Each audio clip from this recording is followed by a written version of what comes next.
Olá pessoal, aqui é o Velgas.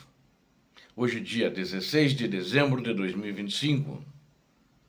Últimos acontecimentos do dia 15 de 12 de 2025. A Ucrânia explodiu submarino russo com drones. São drones subaquáticos, né? Não são drones de superfície. Na Ucrânia, nenhuma central elétrica funciona.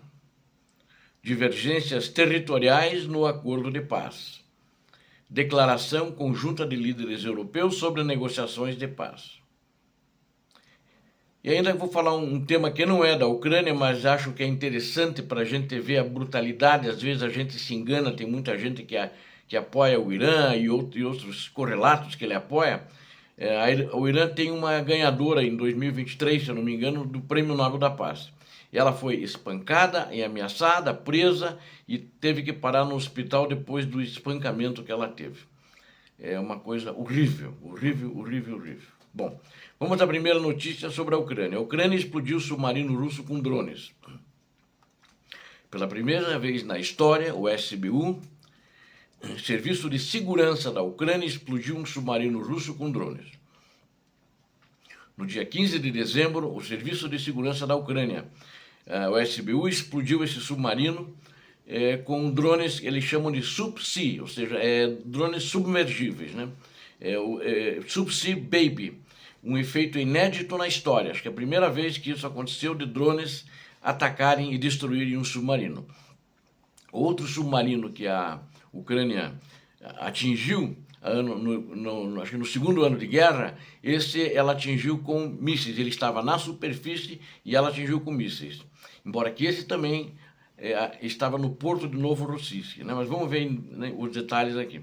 O ataque foi realizado enquanto o submarino estava no porto de Novorossiysk. Drones Subsea Baby atingiram um submarino russo da classe 636.3. O nome dele da classe, né, é Varshavianka. Nome do relatório Kilo, OTAN Kilo. A operação foi realizada por militares da 13ª Diretoria Principal de Contra-Inteligência Militar do Serviço de Segurança da Ucrânia e em conjunto com a Marinha Ucraniana. Como resultado da explosão, o submarino sofreu danos críticos e está fora de ação. A bordo do submarino havia 4 lançadores de mísseis de cruzeiro calibre que os russos normalmente usavam para atacar o território da Ucrânia. Esse submarino era usado para isso. Segundo o Serviço de Segurança, o Varshavianka custa cerca de 400 milhões de dólares. E devido às sanções internacionais, para reparar esse submarino ele pode custar 500 milhões de dólares. O casco desse submarino também pode absorver sons e permanecer invisível ao sonar.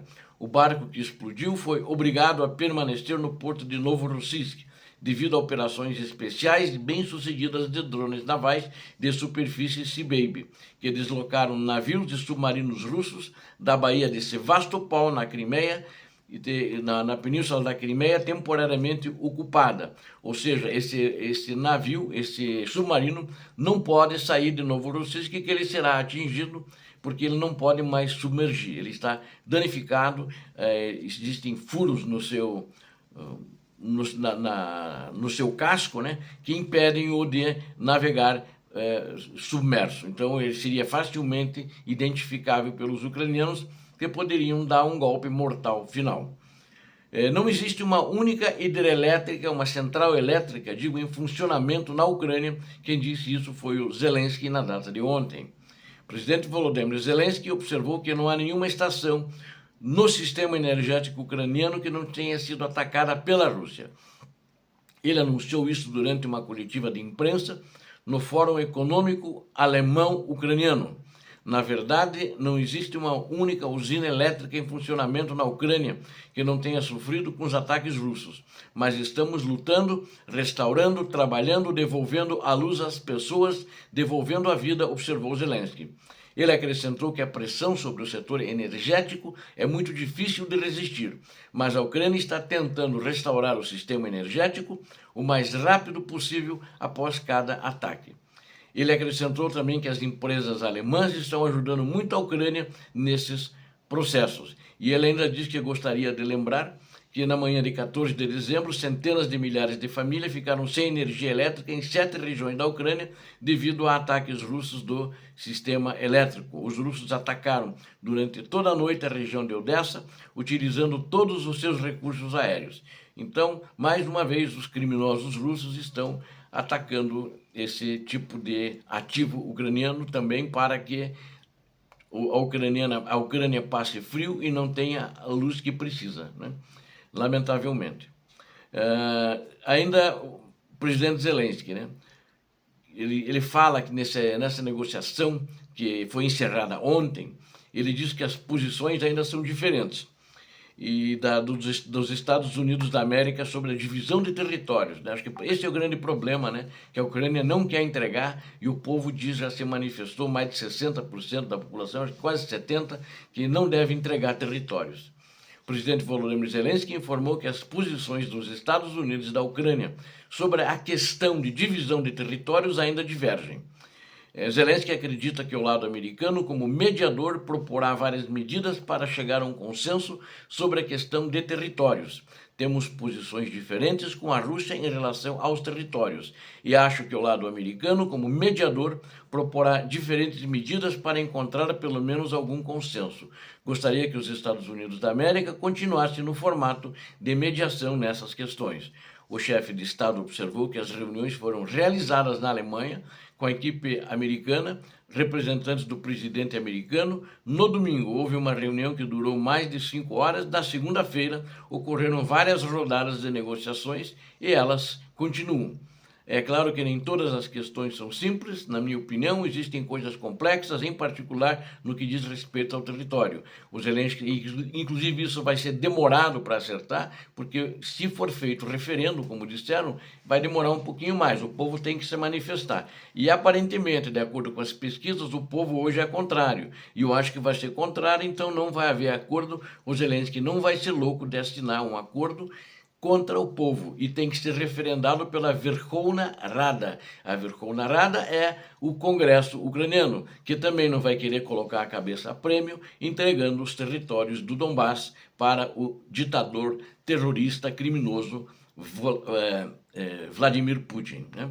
Obviamente, todos levantam essa questão e é importante que todos eles trabalhem para garantir que essas questões têm que ser tratadas de forma justa, né? A Europa já se manifestou ontem, o chanceler Friedrich Merz disse que nenhum território deve ser tomado pela força e é justamente o que a Rússia está fazendo. Tomou a Crimeia pela força, tomou a região de Donbass pela força, não totalmente, e também parte de Kherson e parte de Zaporizhia, e uma pequena parte lá em Kharkiv, que não, praticamente nada ela tem lá. Ou seja, nada, tudo, na minha opinião, tem que ser devolvido para a Ucrânia, porque o invasor, o criminoso, é a Rússia, de Vladimir Putin. Líderes europeus emitiram uma declaração conjunta sobre as negociações de paz relativas à Ucrânia, né? Eles se manifestaram nessa declaração conjunta em Berlim, na data de ontem, saudaram os progressos significativos nos esforços do presidente Trump, vivem puxando o saco do Trump, que já abandonou a Europa e traiu a Ucrânia. Querem garantir uma paz justa e duradoura na Ucrânia. O texto da declaração foi publicado pelo serviço de imprensa do governo alemão, segundo informações do European Proud, ou seja, da Verdade Europeia. O comunicado também afirmou que os líderes saudaram a estreita cooperação entre as equipes do presidente Zelensky e do presidente Trump, bem como as equipes europeias nos últimos dias e semanas. Os líderes europeus concordaram em trabalhar com Trump e Zelensky para alcançar uma paz duradoura que preserve a soberania da Ucrânia e a segurança europeia.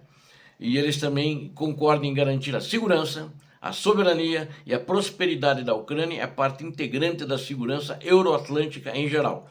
Deixaram claro que a Ucrânia e seu povo merecem um futuro próspero, independente e soberano, livre do medo de futuras agressões da Rússia, segundo está no comunicado dos líderes da Europa, da União Europeia. Além disso, os líderes dos Estados Unidos da América e da Europa comprometeram-se a trabalhar em conjunto para fornecer à Ucrânia garantias de segurança críveis ou credíveis em medidas para apoiar a recuperação econômica no contexto de um acordo para pôr fim à guerra. Dentro desses compromissos, a declaração lista o seguinte: fornecer à Ucrânia apoio contínuo e significativo para o fortalecimento de suas forças armadas, que devem permanecer com 800 mil militares em tempos de paz, para serem capazes de dissuadir conflitos e defender o território ucraniano.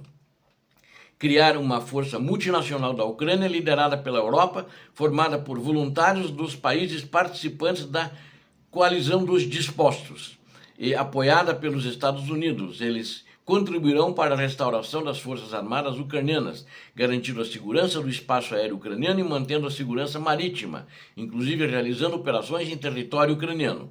Um mecanismo de monitoramento e verificação do cessar-fogo, liderado pelos americanos, com a participação de organizações internacionais para fornecer alerta precoce a quaisquer ataques futuros, identificar os perpetradores e responder a quaisquer violações, bem como um mecanismo de resolução de conflitos para desenvolver medidas mútuas de desescalada que possam ser tomadas em benefício de todas as partes. Uma obrigação legal sujeita a procedimentos nacionais de tomar medidas para restabelecer a paz e a segurança em caso de um futuro ataque armado. Essas medidas podem incluir forças armadas, serviços de inteligência e assistência logística, além de ações econômicas e diplomáticas. Investir na prosperidade futura da Ucrânia, incluindo o fornecimento de recursos significativos para a recuperação e reconstrução, a celebração de acordos comerciais mutuamente benéficos e a consideração da necessidade de compensação por parte da Rússia pelas perdas causadas à Ucrânia. Neste contexto, os ativos soberanos russos na União Europeia foram congelados, e apoiar resolutamente a adesão da Ucrânia à União Europeia. A perspectiva é que até 2027 a Ucrânia esteja na União Europeia. Todos se comprometeram a trabalhar para que haja progresso rápido nos próximos dias e semanas, a fim de concluir e aprovar conjuntamente um acordo de paz duradouro.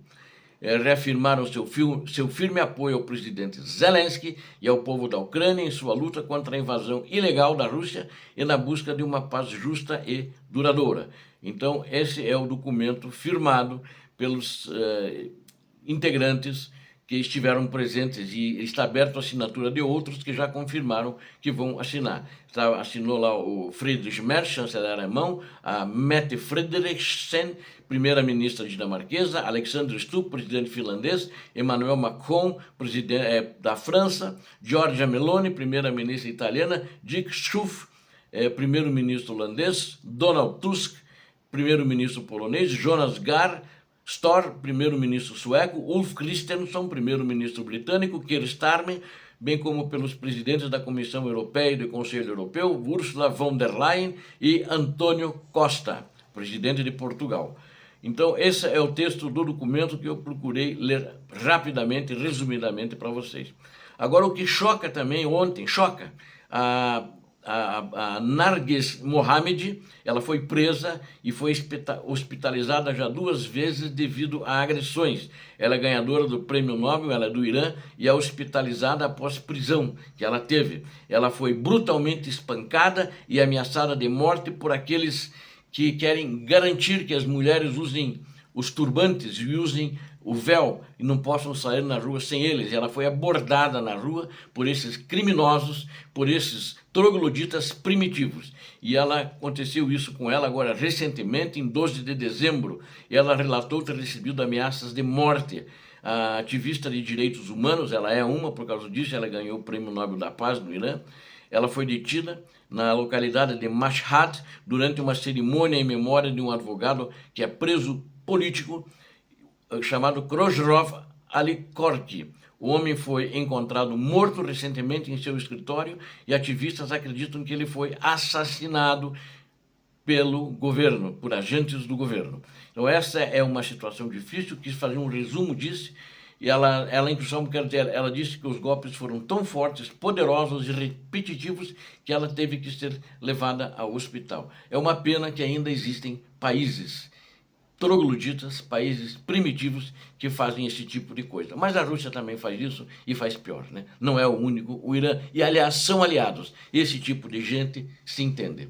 Obrigado a vocês que assistiram a este vídeo. Conto com vocês, inscrevam-se no canal, deem um like. Conto com vocês, é muito importante compartilhar. Conto com vocês. Deus abençoe a todos vocês, Deus abençoe a Ucrânia, Deus abençoe o Brasil. Paz e bem, paz para toda a humanidade. Obrigado.